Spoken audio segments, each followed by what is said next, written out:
অধিকৃত পশ্চিম তীরকে সংযুক্ত করতে ইসরায়েলের পার্লামেন্টে প্রাথমিক অনুমোদনে ক্ষুব্ধ বিভিন্ন দেশ।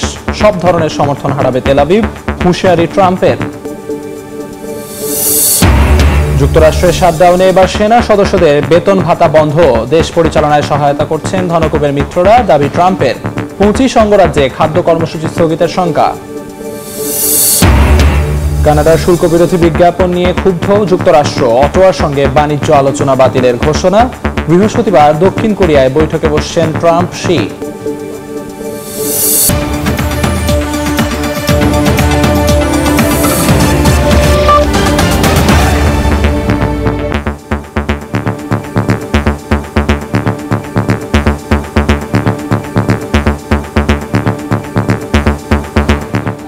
আন্তর্জাতিক সময়ের সঙ্গে আছি আমি আমিরুল ইসলাম আলিফ।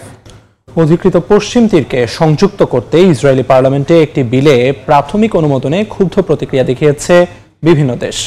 কড়া সমালোচনা করে বিবৃতি দিয়েছে সৌদি আরব, মিশর, কাতার, তুরস্ক সহ অন্তত 14টি দেশ।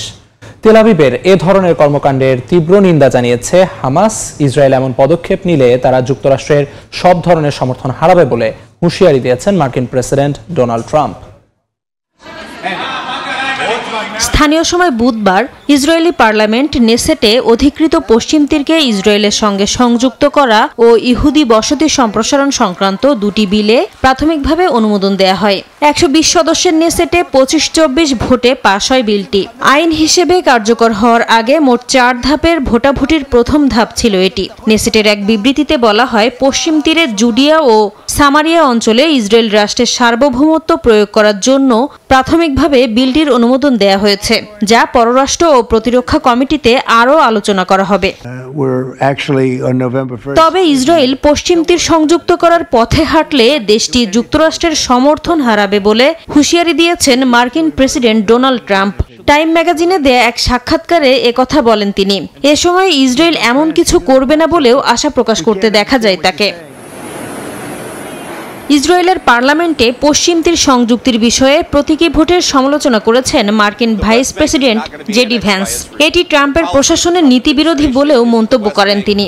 অধিকৃত পশ্চিম তীরে ফিলিস্তিনিদের ভূখণ্ড দখল করা নিয়ে ইসরায়েলকে সতর্ক করেন যুক্তরাষ্ট্রের পররাষ্ট্রমন্ত্রী মার্কো রুবিও। নেসেটে গৃহীত পদক্ষেপ এবং পশ্চিম তীরে ইহুদি বসতি স্থাপনকারীদের নৃশংসতা গাজা শান্তি চুক্তির জন্য হুমকি বলেও মন্তব্য করেন তিনি। এদিকে ইসরায়েলের এ ধরনের পদক্ষেপের তীব্র নিন্দা জানিয়েছে ফিলিস্তিনের স্বাধীনতাকামী সংগঠন হামাস। এমনকি নেসেটে ফিলিস্তিনি ভূমি সংযুক্ত করার চেষ্টা দৃঢ়ভাবে প্রত্যাখ্যান করেছে ফিলিস্তিনের পররাষ্ট্র মন্ত্রণালয়ও। বিবৃতি দিয়েছে সৌদি আরব, মিশর, কাতার, পাকিস্তান, তুরস্ক সহ অন্তত 14টি দেশ।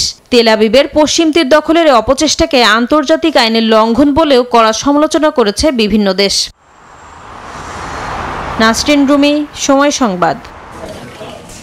গাজায় খাদ্য সংকট চরমে পৌঁছেছে। মানবিক সহায়তা পৌঁছাতে ইসরায়েলি বাধায় উপত্যকায় নতুন করে বিপর্যয় নেমে এসেছে। জাতিসংঘের বিশ্ব খাদ্য কর্মসূচি বলছে, চুক্তি অনুযায়ী গাজায় প্রতিদিন প্রায় 2000 টন ত্রাণ প্রবেশের কথা থাকলেও ঢুকছে মাত্র 750 টন। অপুষ্টির কারণে শিশুসহ বাসিন্দারা বিভিন্ন শারীরিক সমস্যার ঝুঁকিতে পড়বে বলে মন্তব্য করেছে জাতিসংঘ। যত দূর চোখ যায় শুধু ধ্বংসস্তূপ আর ধ্বংসস্তূপ। গাজায় যুদ্ধবিরতি কার্যকরের পর যতটা উচ্ছ্বাস নিয়ে বাস্তুচ্যুত ফিলিস্তিনিরা নিজ ভূখণ্ডে এসেছিলেন, এখন তা ধীরে ধীরে ফিকে হতে শুরু করেছে। ইসরায়েলি হামলায় হারাতে হয়েছে পরিবার পরিজন, হারাতে হয়েছে আশ্রয়স্থল। যুদ্ধবিরতি কার্যকরের 2 সপ্তাহ পেরুলেও খাদ্য সংকট আগের মতোই রয়ে গেছে। অনাহার, অর্ধাহারে দিন পার করছেন বাসিন্দারা। 10 অক্টোবর যুক্তরাষ্ট্র সহ মধ্যস্থতাকারীদের মাধ্যমে গাজায় যুদ্ধবিরতি কার্যকর হয়। চুক্তি অনুযায়ী প্রতিদিন প্রায় 2000 টন ত্রাণ গাজায় প্রবেশের কথা থাকলেও বর্তমানে প্রতিদিন গড়ে মাত্র 750 টন খাদ্য প্রবেশ করছে। মানবিক সহায়তা পৌঁছাতে ইসরায়েলি বাধায় উপত্যকায় নতুন করে বিপর্যয় নেমে এসেছে বলে জানিয়েছে জাতিসংঘের স্বাস্থ্য সংস্থা WHO। এদিকে জাতিসংঘের জনসংখ্যা তহবিল UNFP এর উপনির্বাহী পরিচালক জানান, বর্তমানে গাজায় নবজাতকের 70%ই সময়ের আগে জন্ম নিচ্ছে, যাদের বেশিরভাগই স্বল্প ওজনের। 2023 সালের অক্টোবরে এই হার ছিল মাত্র 20%। এমনকি অপুষ্টি শুধু মায়ের নয়, নবজাতকের ওপরও প্রভাব ফেলবে, যা সারা জীবনের জন্য স্বাস্থ্য সমস্যার ঝুঁকি তৈরি করবে বলেও মন্তব্য করেন তিনি।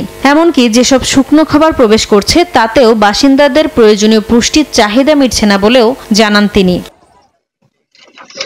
এদিকে বৃহস্পতিবার অক্সফাম ও নরওয়েজিয়ান রিফিউজি কাউন্সিল সহ 41টি আন্তর্জাতিক সংস্থা এক খোলা চিঠিতে গাজায় মানবিক সহায়তা প্রবেশে ইসরায়েলের বিরুদ্ধে ইচ্ছাকৃতভাবে বাধা দেওয়ার অভিযোগ এনেছে। এর আগে বুধবার গাজায় ক্ষুধাকে ইসরায়েল অস্ত্র হিসেবে ব্যবহার করছে বলে এক রায়ে জানিয়েছেন আন্তর্জাতিক বিচার আদালত ICJ। ঐতিহাসিক এক আইনি মতামতে উপত্যকায় মানবিক সহায়তা পৌঁছানো নিশ্চিত করতে ইসরায়েলকে নির্দেশনা দেন আদালত। নাসরিন রুমি, সময় সংবাদ। লেবাননের পূর্ব ও দক্ষিণাঞ্চলে বিমান হামলা চালিয়েছে ইসরায়েল। এতে অন্তত 4 জন নিহত হয়েছেন। স্থানীয় সময় বৃহস্পতিবারের এক হামলায় পূর্বাঞ্চলের পার্বত্য এলাকায় 2 জন নিহত হন বলে জানায় দেশটি। পরে দক্ষিণ লেবাননে আরেকটি হামলায় নিহত হন আরও 2 জন। হামলার কথা স্বীকার করে ইসরায়েলি সেনাবাহিনী জানিয়েছে, তারা সশস্ত্র সংগঠন হিজবুল্লাহর অবস্থান লক্ষ্য করে বিভিন্ন স্থাপনায় হামলা চালিয়েছে। তবে এ বিষয়ে এখনো কোনো মন্তব্য করেনি সংগঠনটি। যুক্তরাষ্ট্রে চলমান শাটডাউন দীর্ঘায়িত হচ্ছে। এবার সিনেটে আটকে দেয়া হলো সেনা সদস্য ও গুরুত্বপূর্ণ সরকারি কর্মীদের বেতন ভাতা। যদিও মার্কিন প্রেসিডেন্ট ডোনাল্ড ট্রাম্প দাবি করেছেন তার বিত্তবান মিত্ররা দেশ পরিচালনায় অর্থনৈতিকভাবে সহায়তা করছেন। এদিকে শাটডাউন চলতে থাকলে আগামী নভেম্বরের মধ্যে 25টি অঙ্গরাজ্যে নিম্ন আয়ের মানুষের জন্য খাদ্য সহায়তা কর্মসূচি স্থগিত হয়ে যাবে। এ অচল অবস্থার মধ্যেই জার্মানিতে অবস্থানরত মার্কিন সামরিক ঘাঁটির কর্মীদের বেতন দেওয়ার আশ্বাস দিয়েছে মার্শ প্রশাসন। যত দিন গড়াচ্ছে ততই জটিল হচ্ছে যুক্তরাষ্ট্রের শাটডাউন পরিস্থিতি। স্থানীয় সময় বৃহস্পতিবার শাটডাউন ফেয়ারনেস অ্যাক্ট নামের বিলটি ভোটাভুটিতে প্রয়োজনীয় সমর্থন না পেয়ে বাতিল হয়েছে। এতে সেনাবাহিনী ও গুরুত্বপূর্ণ ফেডারেল কর্মীদের বেতন বন্ধ হয়ে গেছে। রিপাবলিকান রন জনসনের উদ্যোগে আনা বিলটির পক্ষে 54 আর বিপক্ষে 45 ভোট পড়ে। পাশ হওয়ার জন্য প্রয়োজন ছিল 60 ভোটের। এটা রিপাবলিকানদের সৃষ্টি করা শাটডাউন। হাউস রিপাবলিকানরা 4 সপ্তাহ ধরে ভোট কার্যক্রম স্থগিত রেখেছে।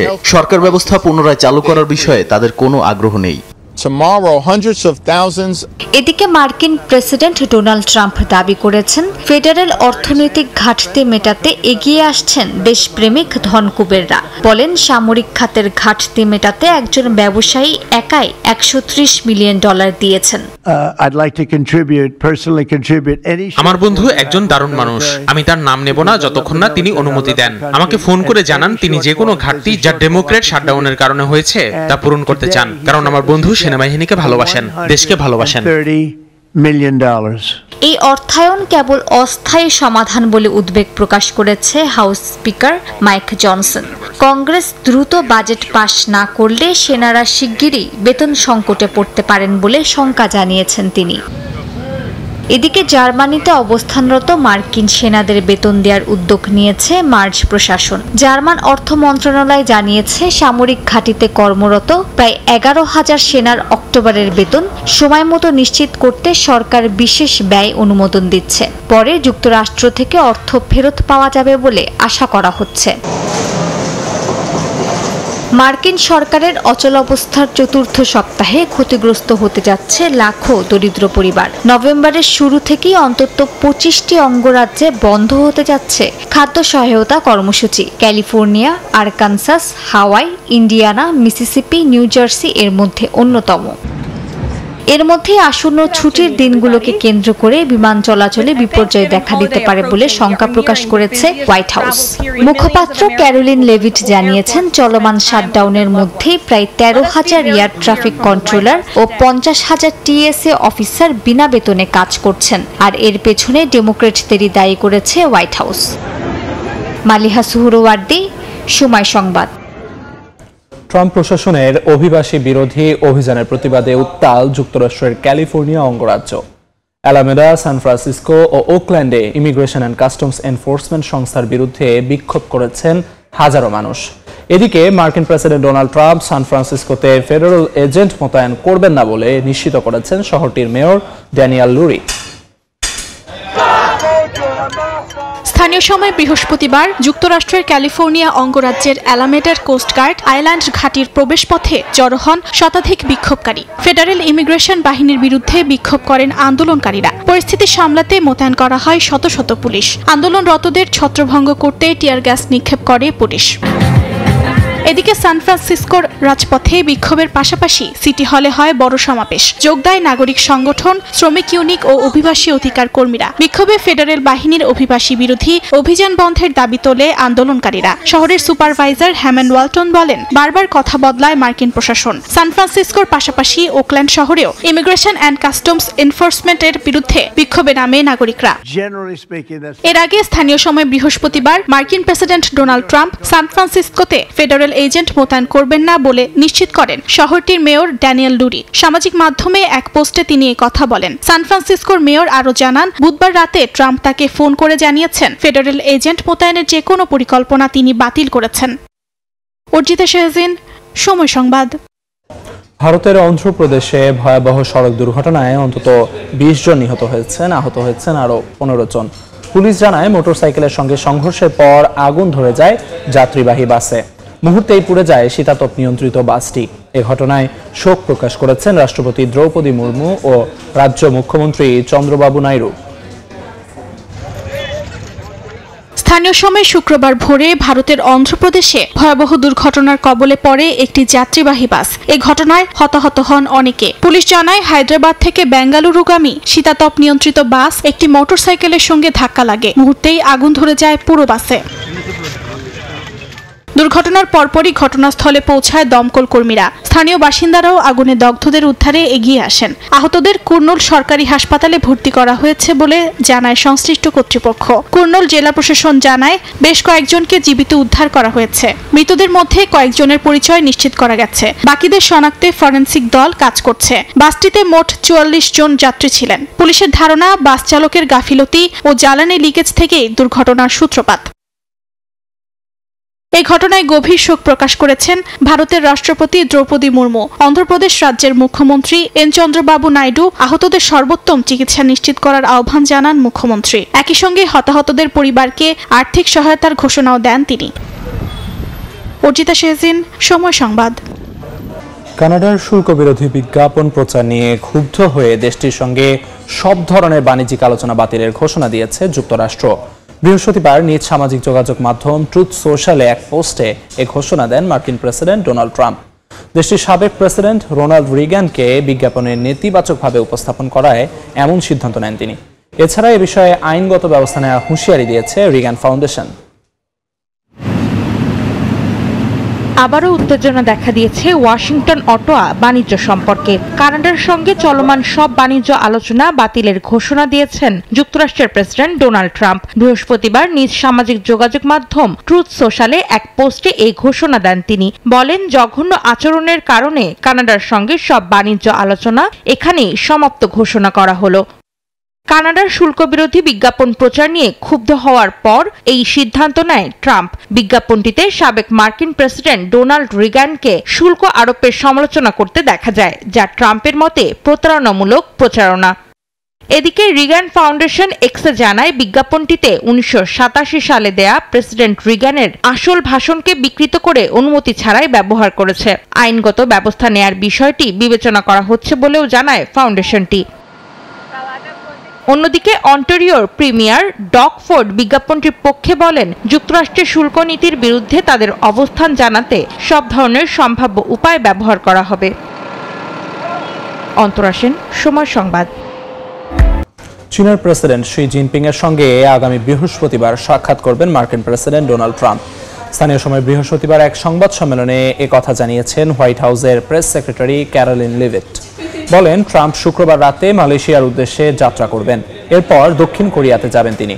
সেখানে আগামী বৃহস্পতিবার শি জিনপিং এর সঙ্গে বৈঠকে অংশ নেবেন। বৈঠকটি এমন সময় অনুষ্ঠিত হতে যাচ্ছে যখন বেইজিং এর গুরুত্বপূর্ণ বিরল খনিজ উপাদান রফতানিতে নিয়ন্ত্রণ আরোপ ঘিরে চীন যুক্তরাষ্ট্র বাণিজ্য উত্তেজনা বেড়েছে। মিয়ানমারে পাল্টে গেছে বিদ্রোহী গোষ্ঠীগুলোর গণতান্ত্রিক সংগ্রামের চিত্র। চীনের সহায়তায় পুনরুত্থান হচ্ছে জান্তা বাহিনীর। বিদ্রোহীদের কাছে হারানো শহরগুলো ফের নিয়ন্ত্রণে নিচ্ছে সেনারা। বিবিসির এক প্রতিবেদন বলছে, চীনের সরাসরি সহযোগিতায় জান্তা সরকারকে শক্ত অবস্থানে ফেরাচ্ছে। অন্যদিকে ঐক্যহীনতা, নেতৃত্বের অভাব এবং সরঞ্জাম ঘাটতির কারণে দুর্বল হয়ে পড়ছে বিদ্রোহী গোষ্ঠীগুলো। এদিকে অনলাইন প্রতারণা নেটওয়ার্কের ঘাঁটিতে ব্যাপক অভিযানের জেরে প্রায় 700 বিদেশি পালিয়ে ঢুকে পড়েছে থাইল্যান্ডে। একসময় মিয়ানমারের উত্তরাঞ্চলের শান প্রদেশে কিয়াওকমে শহর ছিল বিদ্রোহী গোষ্ঠীগুলোর সাফল্যের প্রতীক। এশিয়ান হাইওয়ে 14 বা দ্বিতীয় বিশ্বযুদ্ধের বার্মা রোডের ওপর অবস্থিত এই শহরটি দখলে নেয়ার পর বিদ্রোহীদের মনোবল বহুগুণে বেড়ে যায়। তবে ব্যাপক সংঘাতের পর শহরটির নিয়ন্ত্রণ ফেরত নিয়েছে জান্তা সেনারা। বিবিসির এক প্রতিবেদন বলছে, চীনা ড্রোন, যুদ্ধবিমান ও আধুনিক অস্ত্রের সহায়তায় এই সফলতা পেয়েছে সামরিক বাহিনী। প্রতিনিয়ত বিমান হামলায় কিয়াওকমে ও পার্শ্ববর্তী হিসপাও শহরের বড় অংশ এখন ধ্বংসস্তূপ। তাআং ন্যাশনাল লিবারেশন আর্মির মুখপাত্র বিবিসিকে জানান, সেনারা এখন আগের চেয়ে বেশি সজ্জিত আর তাদের আক্রমণ আরও নিখুঁত হয়েছে। বিশ্লেষকরা বলছেন, চীনের সরাসরি সহযোগিতায় মিয়ানমার জান্তাকে শক্ত অবস্থানে ফেরাচ্ছে। বিবিসির প্রতিবেদনে বলা হয়, বেইজিং কেবল অস্ত্রই দেয়নি, হাজারো ড্রোন সরবরাহ করেছে। এমনকি বিভিন্ন আন্তর্জাতিক সংগঠন মিয়ানমারের আসন্ন নির্বাচনের স্বচ্ছতা ও বৈধতা নিয়ে প্রশ্ন তুললেও চীন ডিসেম্বরে হতে যাওয়া ভোট গ্রহণকে প্রকাশ্যে সমর্থন দিচ্ছে। এমন এক ভোট যেখানে অং সান সুচির দল অংশ নিতে পারবে না। বিভিন্ন বিদ্রোহী গোষ্ঠীর মধ্যে ঐক্যহীনতা, নেতৃত্বের অভাব এবং সরঞ্জাম ঘাটতির কারণে তারা দুর্বল হয়ে পড়েছে। চীনের কড়া সীমান্ত নিয়ন্ত্রণের ফলে তারা ড্রোন ও অস্ত্র সংগ্রহও করতে পারছে না। বিবিসি বলছে, সীমান্তে থাকা বিদ্রোহী গোষ্ঠীগুলোকেও যুদ্ধবিরতিতে বাধ্য করছে বেইজিং। যারা অমান্য করেছে তাদের সীমান্ত বন্ধ করে বা নেতাদের আটক করে চাপ দেয়া হচ্ছে। এদিকে সীমান্ত ঘেঁষা কাইন রাজ্যের কেকে পার্কে বহুদিন ধরে চলা অনলাইন প্রতারণা নেটওয়ার্কের ঘাঁটিতে ব্যাপক অভিযানের জেরে প্রায় 700 বিদেশি পালিয়ে ঢুকে গেছে থাইল্যান্ডে। থাই সেনাবাহিনীর তথ্য অনুযায়ী আটককৃতদের বেশিরভাগই ভারত ও চীনের নাগরিক। বিভিন্ন গণমাধ্যম জানায়, এসব প্রতারণার কাজে স্টারলিংকের ইন্টারনেট ব্যবহার করা হতো। বিষয়টি প্রকাশ হওয়ার পরই সংশ্লিষ্ট সেন্টারগুলোর কয়েক হাজার ডিভাইস বন্ধ করে দেওয়ার ঘোষণা দিয়েছে স্পেসএক্স। মালিহা সুহরওয়ার্দী, সময় সংবাদ। দীপাবলির আতশবাজির রেশ এবার ভারতের সীমান্ত পেরিয়ে পৌঁছেছে পাকিস্তানে। তীব্র বায়ু দূষণে ঢেকে গেছে পাঞ্জাবের লাহোর। শহরটির বাতাস অত্যন্ত অস্বাস্থ্যকর পর্যায়ে পৌঁছেছে। পরিস্থিতি মোকাবিলায় পদক্ষেপ নিয়েছে স্থানীয় প্রশাসন। দক্ষিণ এশিয়ার অন্যতম দূষিত শহর পাকিস্তানের লাহোর আবারও শ্বাসরুদ্ধকর পরিস্থিতিতে পড়েছে, যেখানে প্রতিটি নিঃশ্বাস এখন এক নতুন লড়াই। রাস্তা, গাছপালা, ভবন সবকিছু ঢেকে গেছে ঘন ধোঁয়ায়। যানবাহনের আলো প্রায় অদৃশ্য, বাতাসে শ্বাস নেওয়াই কষ্টকর। সুইস মনিটরিং গ্রুপ IQAR-এর তথ্য অনুযায়ী বুধবার মধ্যরাতে লাহোরের AQI পৌঁছায় 255, যা অস্বাস্থ্যকর মাত্রা। দুপুর নাগাদ তার সামান্য কমে 190-তে নামে, তবে তখনও বাতাস ছিল অস্বাস্থ্যকর শ্রেণীতে। স্থানীয়রা বলছেন, এই ধোঁয়া শুধু শহরের জীবন নয়, মানুষের শরীরকেও বিষিয়ে তুলেছে। কুয়াশার মতো ধোঁয়ায় সকালে কিছুই দেখা যায় না। হাসপাতালে গিয়ে দেখুন, চোখ জ্বালা, কাশি, শ্বাসকষ্টে ভর্তি মানুষে ভরে গেছে। তবু কাজ বন্ধ রাখা যায় না। একটা প্যারাসিটামল খেয়ে কাজ চালিয়ে যেতে হয়। দীপাবলির পর থেকে লাহোরের বাতাস আরো দূষিত হয়েছে। ভারতে ফোটানো আতশবাজির ধোঁয়া সীমান্ত পেরিয়ে এসেছে। চোখ জ্বালা পোড়া, হাঁচি কাশিতে সবাই ভুগছে। বিশেষজ্ঞরা বলছেন, শীত মৌসুমে ঠান্ডা ও ভারী বাতাস দূষণ আটকে রাখে, যার ফলে যানবাহনের ধোঁয়া, শিল্প কারখানার ধুলা ও কৃষিজ খড় পোড়ানো মিলিয়ে তৈরি হয় ভয়াবহ দূষিত বায়ু। এবছর তার সঙ্গে যোগ হয়েছে দীপাবলির আতশবাজির ধোঁয়া। ধোঁয়ায় আচ্ছন্ন লাহোরের আকাশ এখন বিষাক্ত কুয়াশার শহর। প্রাদেশিক সরকার পরিস্থিতি মোকাবেলায় অ্যান্টি স্মোক গান ব্যবহার এবং দূষণ ছড়ানো শিল্প প্রতিষ্ঠানগুলোর ওপর নজরদারি বাড়ানোর নির্দেশ দিয়েছে। তবে এখন পর্যন্ত দূষণ কমার কোনো লক্ষণ দেখা যায়নি। শিউলি রোসা, সময় সংবাদ। ফিলিপিন্সের রাজধানী ম্যানিলার উপকণ্ঠে মালাবান সিটিতে ভয়াবহ অগ্নিকাণ্ডে পুড়ে গেছে 1,500-এর বেশি ঘরবাড়ি। বুধবার স্থানীয় সময় বিকেল 4:49 আগুনের সূত্রপাত হয় এবং প্রায় 8 ঘন্টা ধরে জ্বলতে থাকে পুরো আবাসিক এলাকা। অগ্নিকাণ্ডে অন্তত 600 পরিবার গৃহহীন হয়েছে বলে জানিয়েছে ব্যুরো অফ ফায়ার প্রোটেকশন। আগুন নিয়ন্ত্রণে আনতে শতাধিক ফায়ার ট্রাক ও অগণিত স্বেচ্ছাসেবক কাজ করে। ভয়াবহ এই আগুনে কোনো প্রাণহানির খবর পাওয়া যায়নি। স্থানীয় কর্তৃপক্ষের প্রাথমিক ধারণা, বিদ্যুতের শর্ট সার্কিট থেকেই অগ্নিকাণ্ডের সূত্রপাত। সামাজিক যোগাযোগ মাধ্যমে ছড়িয়ে পড়া ভিডিওতে দেখা যায় পুরো এলাকা জুড়ে আগুন ও ঘন ধোঁয়া, আর ভোরের আলো ফোটার পর ধ্বংসস্তূপে ঘুরে বেড়াচ্ছেন মানুষ। ফ্যামিলি ভিসার জটিলতার অবসান ঘটিয়েছে ইতালি সরকার। অধ্যাদেশ জারির মাধ্যমে 150 দিনের মধ্যে ফ্যামিলি ভিসার অনুমতিপত্র ইস্যু করার বিধান বাধ্যতামূলক করেছে।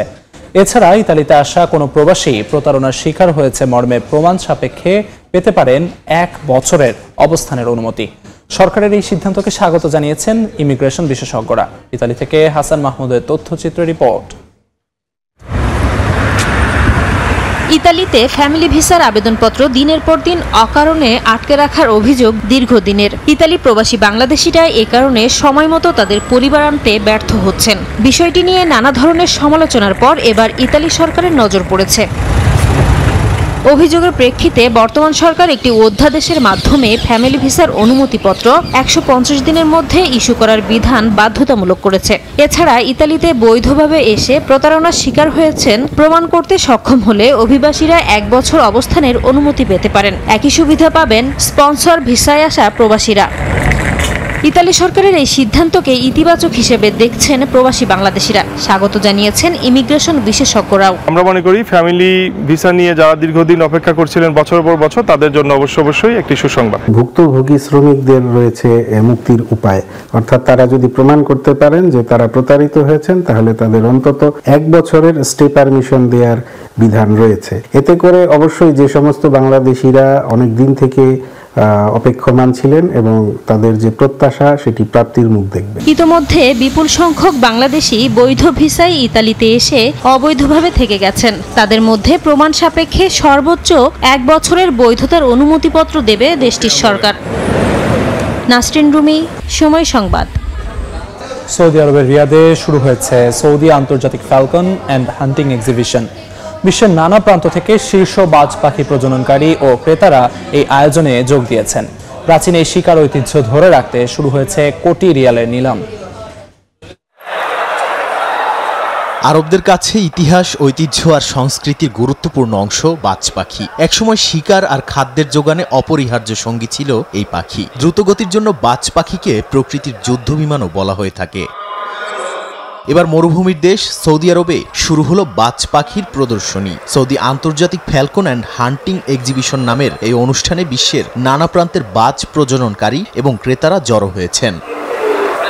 সৌদি আরবের বাসিন্দারা সংস্কৃতির গভীরে থাকা শতাব্দী প্রাচীন ঐতিহ্যের পুনরুজ্জীবন হিসেবে দেখছে এই প্রদর্শনীকে। বিরল প্রজাতির এক একটি পাখির উঠছে আকাশচুম্বী দাম।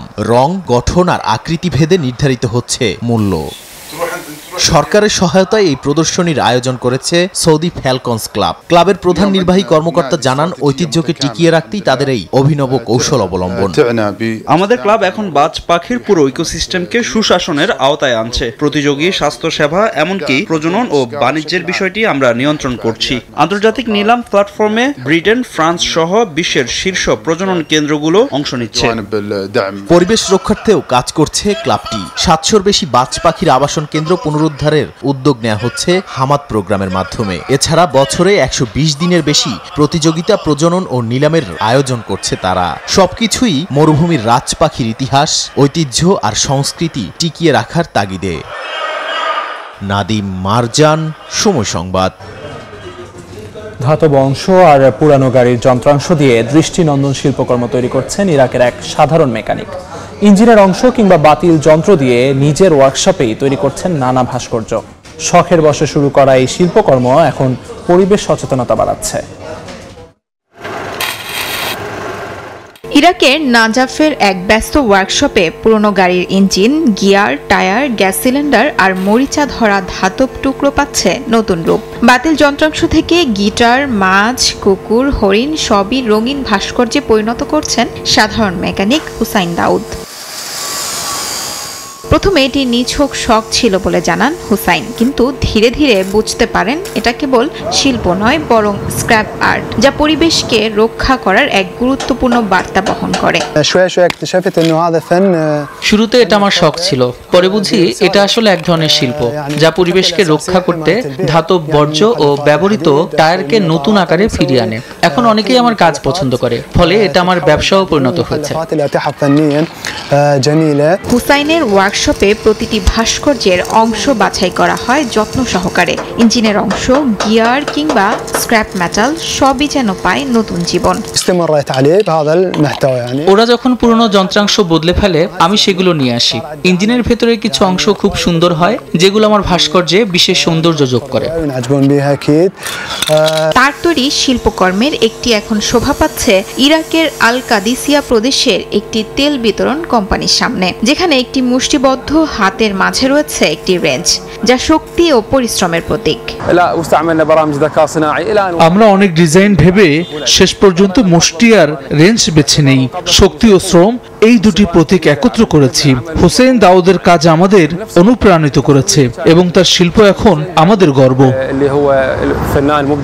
দাউদের স্বপ্ন তার স্ক্র্যাপ আর্ট একদিন আন্তর্জাতিক পর্যায়ে পৌঁছবে, যেখানে উদ্যান, পার্ক ও সড়কের পাশে তার শিল্পকর্ম মানুষকে মনে করিয়ে দিবে বাতিল যন্ত্রাংশ হতে পারে সৌন্দর্যের উৎস। শিউলি রোজা, সময় সংবাদ। আন্তর্জাতিক সময়ের শীর্ষ সংবাদগুলো জানিয়ে দিচ্ছি আরেকবার। অধিকৃত পশ্চিম তীরকে সংযুক্ত করতে ইসরায়েলের পার্লামেন্টে প্রাথমিক অনুমোদনে ক্ষুব্ধ বিভিন্ন দেশ। সব ধরনের সমর্থন হারাবে তেল আবিব, হুঁশিয়ারি ট্রাম্পের। এবং যুক্তরাষ্ট্রের শাটডাউনে এবার সেনা সদস্যদের বেতন ভাতা বন্ধ। দেশ পরিচালনায় সহায়তা করছেন ধনকুবের মিত্ররা, দাবি ট্রাম্পের। 25 অঙ্গরাজ্যে খাদ্য কর্মসূচি স্থগিতের শঙ্কা।